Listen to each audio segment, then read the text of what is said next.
le mythique générique est enfin de retour. Salut à tous, bienvenue sur Fran Movie, j'espère que vous allez bien, installez-vous confortablement. Aujourd'hui, on va parler de House of Dragon, l'épisode 2. On se retrouve juste après le générique.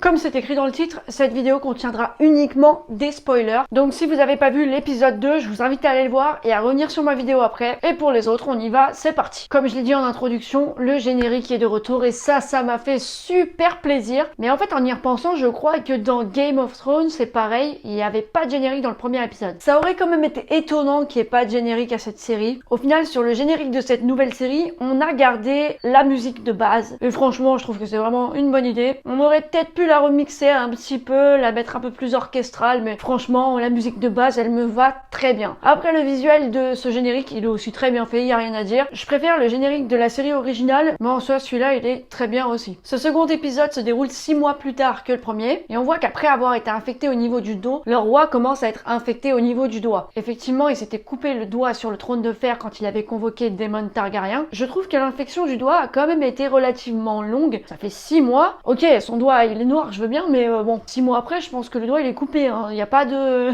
Enfin bref, le roi commence à vraiment être infecté de partout et ça pourrait un peu être une métaphore du genre le roi Targaryen va mourir. On pourrait le comparer à l'extinction de la lignée des Targaryens. C'est peut-être poussé un peu loin, mais ça peut être crédible. La question principale de cet épisode, c'est il faut remarier le roi. Ok, mais à quel prix? La princesse Rhaenys et Lord Corlys vont proposer au roi d'épouser sa fille Laena. Ok, jusque là tout va bien. Ouais, mais en fait, il y a quand même un petit problème, c'est que Laena, elle a 12 ans. Littéralement, elle a 12 ans. Bon, alors je sais qu'à l'époque, c'était un peu monnaie courante déjà de vendre ses enfants, clairement, vraiment de vendre ses enfants pour avoir du pouvoir. On vit vraiment pas à la même époque, mais alors vraiment pas. Quoique si, ça existe toujours dans certains pays et c'est franchement très triste. Mais voilà, le problème, il est là. Laena, elle a 12 ans, elle doit épouser un roi qui a franchement pas loin des 50 ans. Quand tu regardes ça à notre époque et dans notre pays, tu peux te dire, mais what the fuck? La scène entre le roi Viserys et donc la princesse Laena, la petite princesse, elle est très dérangeante. Heureusement que le roi est quelqu'un de très gentil, qui n'a aucune pensée malsaine, même si à l'époque, est-ce que c'était des pensées malsaines? J'en suis pas vraiment sûre. Mais quand tu regardes la scène, tu te dis, ouais, il y a un petit malaise quand même là, ça fait bizarre là. Là, je veux bien, mais là c'est chelou quand même. 12 ans les gars, 12 ans. Ce qui est le plus perturbant, c'est que vraiment les parents n'ont aucun scrupule à vendre leur fille. Bon, ils la vendent pas, ok, mais enfin, si, un peu quand même. Le petit affrontement cordial entre Rhaenyra et Rhaenys, la reine qui n'a jamais été selon les dires de Rhaenyra, ça fait toujours plaisir.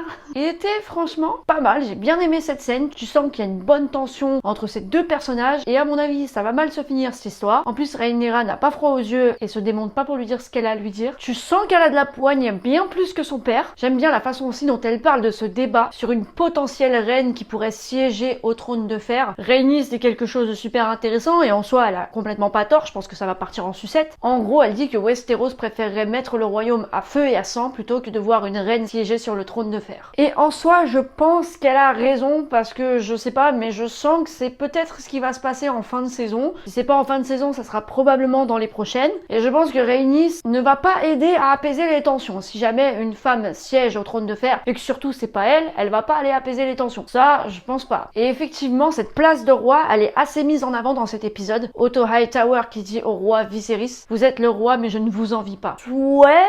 Et non, parce que quand tu sais que subtilement il fait tout pour que sa fille devienne reine, en tout cas la femme du roi, tu te dis le trône t'intéresse quand même un minimum. Peut-être tu te vois pas dessus, mais en tout cas tu voudrais bien pouvoir un peu plus contrôler le trône que ce que tu le contrôles maintenant. Alors que t'es quand même déjà à la main du roi, ce qui est pas mal. Ce Otto Hightower, je sens qu'il est un peu chelou et qu'il pourrait potentiellement la mettre à l'envers à Viserys. Parce que clairement il va pas dire au roi épousez ma fille, mais il va très bien faire comprendre à sa fille qu'elle doit tout faire pour séduire le roi et qu'il la choisisse comme nouvelle femme et donc comme nouvelle reine. La pauvre Alicent, elle est super gentille, elle est super mignonne. Tu vois qu'elle obéit à son père. Tu vois aussi qu'elle aime bien le roi parce qu'elle a un peu de pitié pour lui. Tu vois aussi qu'elle a pas trop envie de se marier avec lui, mais bon, elle va ravaler sa fierté et puis elle va y aller. Bon après, cela dit, elle est pas tombée sur le pire roi qui puisse être. Elle connaît pas encore le roi fou et le Geoffrey Baratheon. Cela dit, elle les connaîtra jamais pour dire que Viserys, le roi actuel, n'est pas le pire des rois choix qu'il puisse y avoir sur le trône de fer. Pour le choix de la reine, c'était clairement évident qu'il allait pas choisir Lena et qu'il allait choisir Alicent. C'était obligé, j'en étais sûre. Et je pense que vous en étiez sûr aussi. En plus, franchement, quel plaisir de voir Lord Corlys en mode, il va annoncer qu'il va choisir ma fille en tant que nouvelle femme et donc en tant que reine, ce qui est complètement dégueulasse de penser ça. Enfin bref. Et ben non, tu l'as dans le...